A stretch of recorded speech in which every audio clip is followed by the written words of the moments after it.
Bismillahirrahmanirrahim. Teman-teman, insya Allah pada kesempatan kali ini kita akan belajar dengan yang namanya mausuf sifat. Simpelnya, mausuf itu adalah kata benda, sifat itu adalah kata sifat. Nah, gambaran besarnya gini teman-teman. Kalau di bahasa Indonesia, itu kan yang datang adalah kata bendanya duluan, baru kata sifatnya. Contohnya, mobil bagus. Mobil kata benda, bagus adalah sifat dari si mobil itu. Nah, begitupun di bahasa Arab. Sama, yang datang adalah kata bendanya dulu, yaitu si mausufnya, baru kata sifatnya, si sifat. Nah, tapi beda dengan bahasa Inggris. Kalau bahasa Inggris itu yang datang adalah kata sifatnya dulu, baru kata bendanya.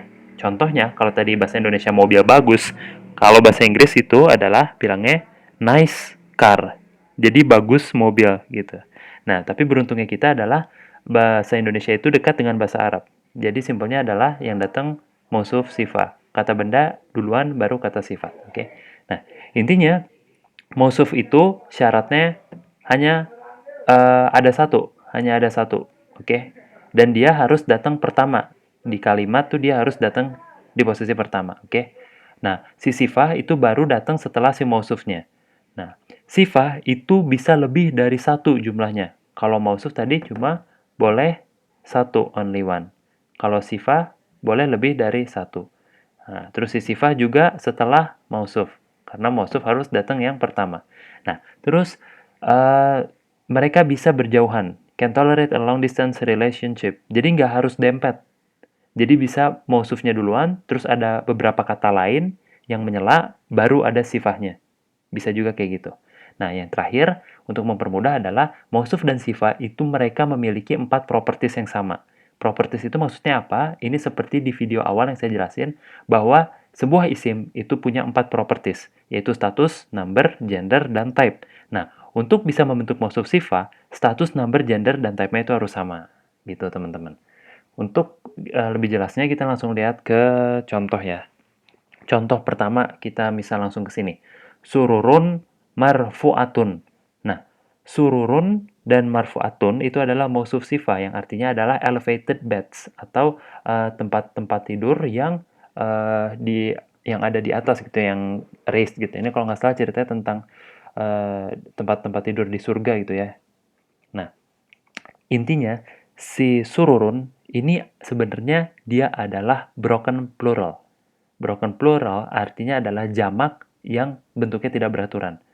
Walaupun dia terlihat seperti singular nih, karena akhirannya kayak cuma un. Kan kalau yang di Muslim chart itu kan kayak muslimun, musliman, muslimin artinya satu muslim ya. Sama ini juga kan kelihatannya kayak sururun, kayak satu muslim. Padahal dia nggak satu, sorry, sururun kayak satu bed gitu. Padahal dia nggak satu bed. Ini emang bentuknya sururun gitu. Padahal artinya itu dia jamak. Nah, memang bahasa Arab uniknya gitu, teman-teman. Ada kata-kata yang akhirannya terlihat seperti singular atau single, namun sebenarnya maknanya jamak atau banyak. Gimana cara kita mendapatkan solusi dari hal itu adalah kita memang harus menghafalkan kosakata-kosakata bahasa Arab dengan maknanya gitu loh. Apakah dia itu maknanya satu atau banyak gitu. Nah, itu bisa lihat di kamus ya untuk lebih dalamnya. Tapi sekarang kita fokus dulu ke maksud sifat. Intinya sururun ini dia itu plural, tapi dia adalah broken plural. Nah, rumusnya broken plural kalau dengan metode dream ini adalah simpelnya broken plural itu satu F. Artinya walaupun dia tadi maknanya banyak ya, plural, tapi dia disifatinya satu F. Artinya di treatnya secara gramatika itu kita anggapnya dia hanya ada satu dan dia feminin. Jadi satu F. Oke. Nah, jadi dari sini kita udah bisa dapet numbernya itu satu, gendernya itu feminin. Oke. Nah, terus sisanya apa? S, status. Statusnya jelas kelihatan nih, U berarti rofa. Oke, berarti statusnya rofa, numbernya satu jumlahnya, gendernya itu feminin, terus type-nya. Type-nya itu common. Kenapa common? Karena kita nggak ngelihat ada alif lam di sini. Kalau ada alif lam, kita bilang type-nya baru proper. Gitu ya. Jadi ini rofa, satu, feminin, dan common. Nah, kita lihat marfu'atun juga sama dengan sururun. Dia rofa, ini ada U-nya, terus dia satu, Karena ini kan ya nggak ada ani aini aini atau una ina ina atau atun atin atin yang menyebabkan akhiran tersebut kan akhiran-akhiran tersebut kan menyebabkan mereka menjadi lebih dari satu kan. Tapi ini nggak ada, makanya ini dianggap satu. Jadi ini rofa, ini satu, terus ini juga feminin. Kenapa ini feminin? Karena akhirannya tamar butoh. Ingat teman-teman, di video sebelumnya ada yang dibahas, saya bahas bahwa kalau ada akhiran tamar butoh, itu kemungkinan dia si isimnya jadi apa? Feminin. Oke. Okay? Dan dia kaman. Kenapa dia kaman? Karena tidak ada alif lam. Ya kan? Berarti sururun marfu'atun adalah RSFC. Nih, rofa, singular, feminin, dan kaman. Satu lagi ya teman-teman. Misalnya ini. Kaulan sakilan. Kaulan sakilan mana? Kaulan sakilan ini adalah nasab, jelas. Karena akhirannya A. Ini juga A.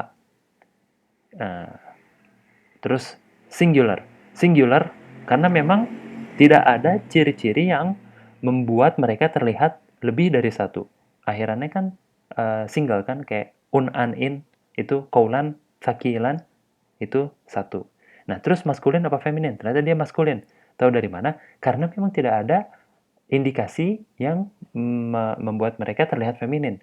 Nggak ada alif maksuroh, nggak ada alif mamdudah, nggak ada tamar butoh, terus nggak ada syarat-syarat feminin yang lainnya kan. Terus common. Common karena mereka tidak ada alif lam. Gitu. Satu lagi deh, terakhir ya. Atomatul kubro. Atomatul kubro itu, coba kita lihat nih. Ini statusnya apa? Statusnya rofa. Tahu dari mana rofa? Karena akhirannya u di sini. Nah, tapi ini akhirannya bukan u. Nah, teman-teman, ini al-kubro itu termasuk ke dalam sesuatu yang bentuk rofa, nasab, dan jarnya itu al-kubro. Sama seperti ini. Maka dari itu kita anggap mereka berdua adalah rofa. Terus jumlahnya 1, 2, 3 atau berapa? Ini jumlahnya 1, singular. Memang jelas 1 karena tidak ada ciri-ciri yang membuat mereka terlihat seperti jumlahnya lebih dari 1. Tidak ada ani, aini, aini, ya, tidak ada akhiran ani, aini, aini, atau akhiran una, ina, ina, atau akhiran atun, atin, atin, atau tidak ada hal-hal lainnya yang membuat mereka terlihat lebih dari 1. Gitu. Makanya mereka 1. Oke. Terus feminin. Feminin tahu dari mana? Dari sini. Karena ini ada tamar butoh, menjadi syarat untuk bisa jadi feminin. Terus ada ini alif maksuroh juga menjadi indikasi bahwa dia termasuk ke dalam feminin. Nah, terus apa lagi? Yang terakhir, common atau proper? Ternyata dia proper, teman-teman. Kenapa proper? Karena ada alif lam. Ada alif lam di sini kan. Kalau nggak ada alif lam, baru common. Gitu. Nah, apa manfaat dari mempelajari semua status, number, gender, type nih yang kayaknya terlihat rumit? Sebenarnya itu hanya di awalnya aja, teman-teman. Insya Allah kalau kita sering latihan ini, nanti akan sangat mudah sekali untuk bisa menemukan mana sih kata-kata di Al-Quran itu yang termasuk mausuf sifat gitu loh.